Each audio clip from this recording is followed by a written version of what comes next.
In today's video, we're going to use Runtime Virtual Texturing to optimize the performance of our landscape rendering. So buckle up, here we go.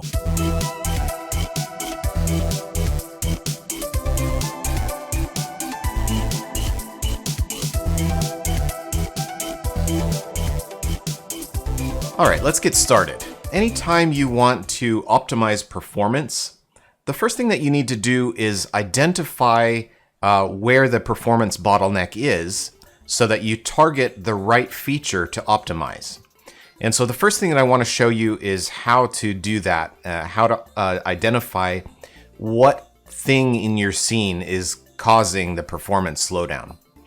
If you take a look over here, you can see that we're currently getting about 45, 46 frames a second, and our scene is rendering in 21 milliseconds.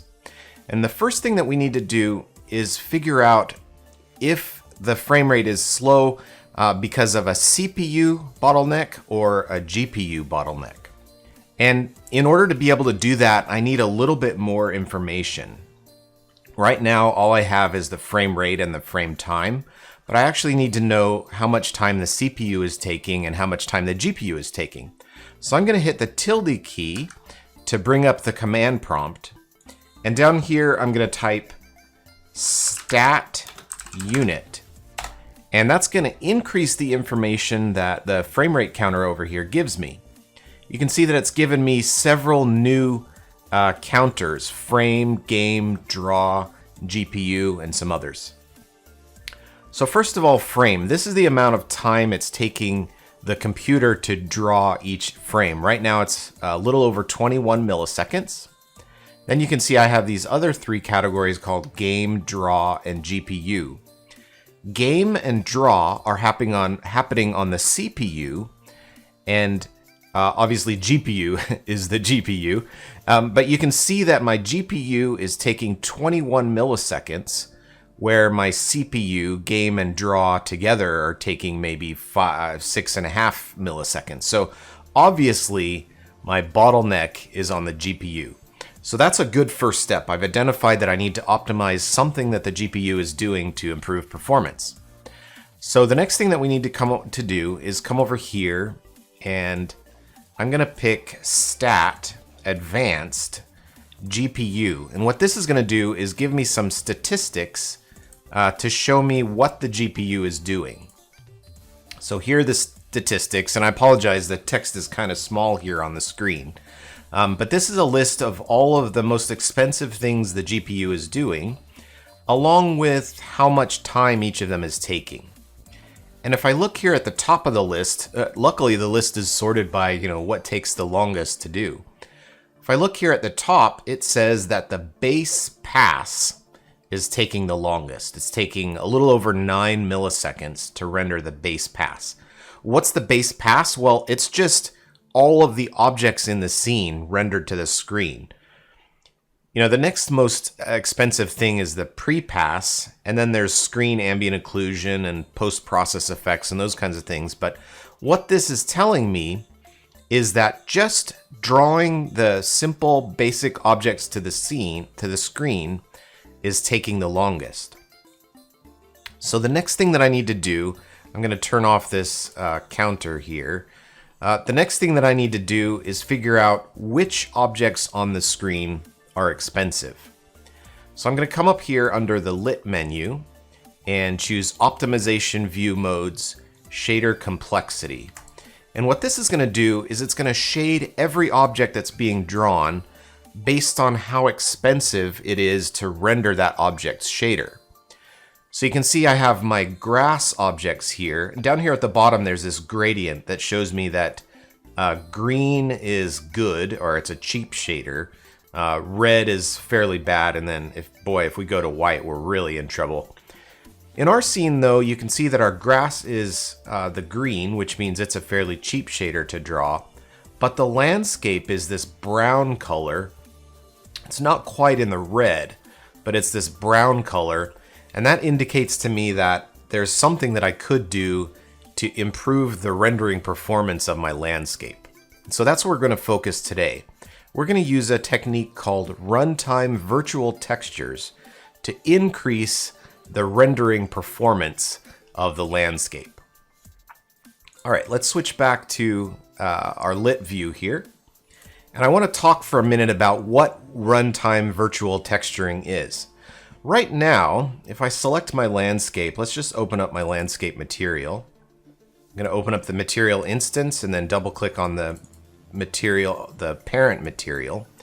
You can see that I'm rendering a landscape material here that's fairly complex. It has a bunch of auto materials assigned and several layers here.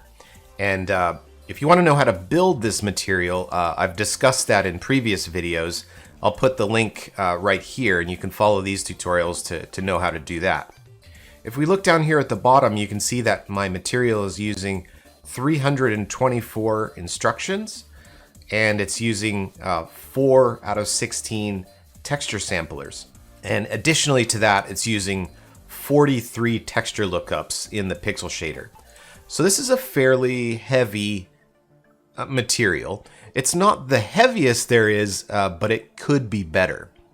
So what we're going to do is right now we're calculating all of the texture samples and all of the blending and all of the height-based masks and everything in this material for every pixel in real time. But if we look at our landscape here, none of these things is changing every frame. So what if we could just render them once and then refer back to that rendering each time we wanted to draw it to the screen? Well, that's what we're going to do with Runtime Virtual Textures. We're going to take all of this shader math and render it out to a big texture, and we're just going to do that once. And then on each individual frame, instead of doing all of this shader math, we're just going to look and sample that texture that we rendered to. So instead of doing all of this math for every pixel for every frame, we're just going to do it once and then sample the texture that we rendered to. It's a pretty cool technique.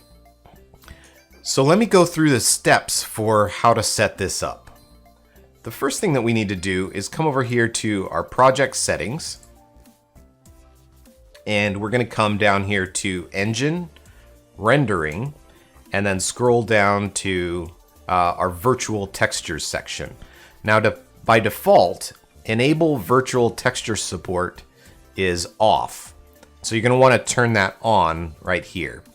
And when you check that box, it's going to tell you you need to restart Unreal. And when you restart, it's going to take a little while because it has to recompile a whole bunch of textures. But just go ahead and let that happen. So you're going to turn on Virtual Texture Support, restart Unreal, and then jump back in once it's done recompiling all of the shaders. All right, the next thing that we need to do is select the landscape in our scene. And on the Details panel, we need to scroll down to the Virtual Textures section. Here you can see it says Render to Virtual Textures, and there's an array with 0 elements. And so we're going to hit this plus button right here to add an element to our array. And now we have a virtual texture slot to put a texture into that will be used as the render target for our Runtime Virtual Texture. And you can see that my drop down here says none. I'm going to drop this down and pick Create New Asset, Runtime Virtual Texture. So then it's going to pop up this dialog and ask me where I want to put it and what I want to name it and such. So I'm just going to put it here in my textures folder, and maybe I'll call it My Runtime Virtual Texture. You can call it whatever you want, something that makes sense, probably something similar to the name of your landscape. All right, so now I've created a new Runtime Virtual Texture and stuck it into the RVT slot on my landscape. The next thing that I need to do is add an actor to my scene. So I'm going to come up here to Windows, and I'm going to choose Place Actors. And then under Volumes, I'm going to scroll down and choose Runtime Virtual Texture Volume. And I'm just going to grab this and drag it into the scene and drop it down. It doesn't really matter where it goes, but you might want to put it somewhere that where you can find it again. And then over here, so you can see that I've got my Runtime Virtual Texture Volume object selected. And now I need to set some things on the details panel here. So under Source Actor, I'm going to drop this down and pick my landscape because I want to tell it that my landscape is what's going to be rendering into the Runtime Virtual Texture. And now I need to tell it how big the landscape is. So I'm going to hit the Copy Rotation button and also the Copy Bounds button. And that will make the bounding box of my Runtime Virtual Texture volume the same size as my landscape. Now, for Virtual Texture, I need to drop this down and select my Runtime Virtual Texture, the texture that I just created, and I should be all set. Alright, the last thing that I need to do is set up my landscape material so that it's rendering into the Runtime Virtual Texture. So let's select our landscape again, and we'll open up our material instance and then double click the instance's parent, the actual material. And we need to add a couple of new nodes into our material here so that we can render into the Runtime Virtual Texture. So I'm going to right click and start typing Runtime, and here's my Runtime Virtual Texture output. So if you see here, this new node that I've added called Runtime Virtual Texture Output looks really similar to this material root node that I had in my scene previous. And so what I want to do is feed the results of my material into this new root node instead of the root node that I was using before.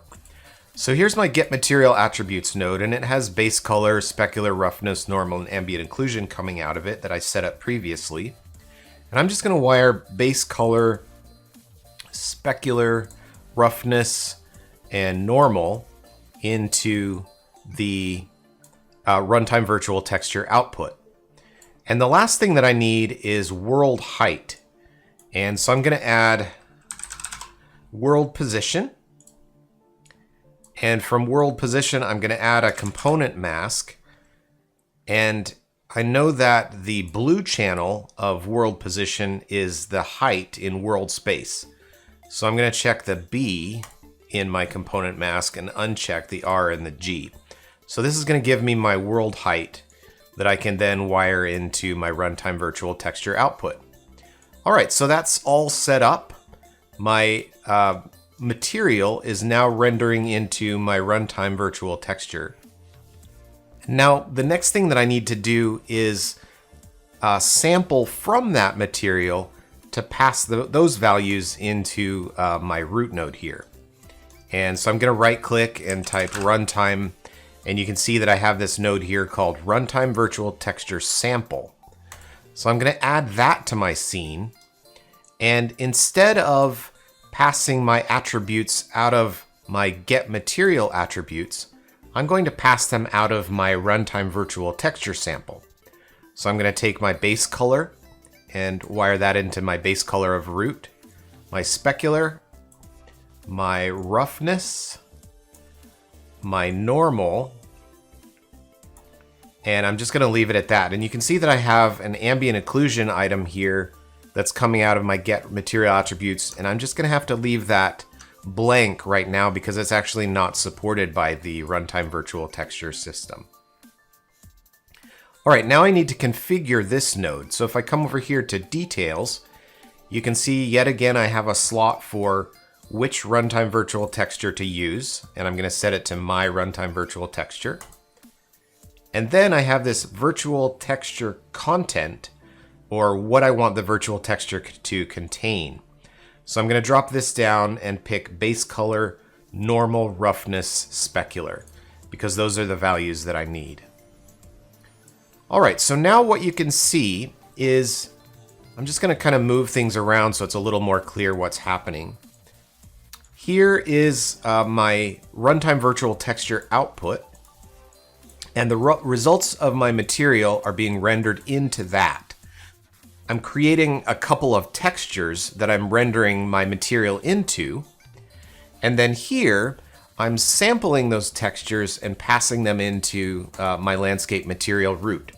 And the advantage of this is that the texture only gets rendered when it needs to be rendered. Instead of rendering every pixel every frame, it's just rendering to this texture every once in a while when it needs to be updated.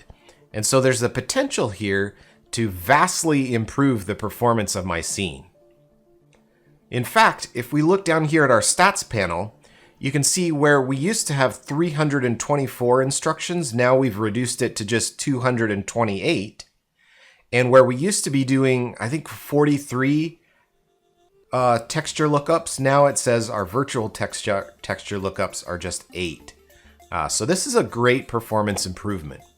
So let's go back to our scene. And now you can see that our terrain rendering is kind of turned into a mess. It's really blurry. And that's because we need to adjust some settings on the Runtime Virtual Texture that we created. So let's select our landscape. And in the details panel, we're going to scroll down here to the Runtime Virtual Texture. And I'm going to double click on it to open up this asset. And we can adjust these two settings right here to increase the resolution of the texture that we're creating. I think if I just turn this size of virtual texture in tiles value up to 1024, or rather 4096, I'll be able to get about the same resolution that I was getting before. And maybe if I increase the size of each virtual texture tile as well. This is something that you're going to have to experiment with just a little bit, because the settings or the values that you set here are somewhat dependent on the size of your landscape. Right now I've got an 8K by 8K landscape, which is pretty huge, and so I have to turn these values up just a little bit to get better results that aren't quite as blurry. But I think 4096 and 256 are pretty good values. Now let's fly around a little bit and see what we're looking at. So you can see that the resolution of our landscape is just a little bit reduced from where it used to be. But if we switch over here again to our optimization view modes and take a look at shader complexity, you can see now that my landscape material is rendering green. So we've significantly reduced the cost of rendering the landscape. And if we look at our frame rate over here, you can see that our frame rate is increased to about 68 frames per second. Let's take a look at a couple of other values. If I turn my GPU stats on again, you can see that now my base pass is taking an average of 3.3 milliseconds to render, whereas the scene we are looking at previously was taking over 9 milliseconds. So this Runtime Virtual Texture technique has significantly increased the rendering performance of our landscape. And the reason for that is, as I said, instead of rendering all of that material logic every pixel, every frame, we're just rendering into a series of textures, and then we're sampling those textures when we want to render our landscape. So we do give up a little bit of landscape resolution up close, but we do gain a ton of performance in return. The other thing that I should say is that this technique is trading memory for performance. So we use quite a bit of memory to store these Runtime Virtual Textures, but in exchange we're able to get some much faster frame rates and better performance on our landscape. All right, there is another really cool thing that we can do with Runtime Virtual Textures, and that's what I'm going to show you next week. Once you have Runtime Virtual Textures set up, you can use these for lots of different things, including blending assets with your terrain. So if you shove a rock into the terrain, it looks like it's blending seamlessly as if the rock is emerging out of the terrain itself instead of having a hard line. And that's what I'm going to show you how to do next week, so be sure to come back for that. Thanks for watching, everybody, and we'll see you on the next one.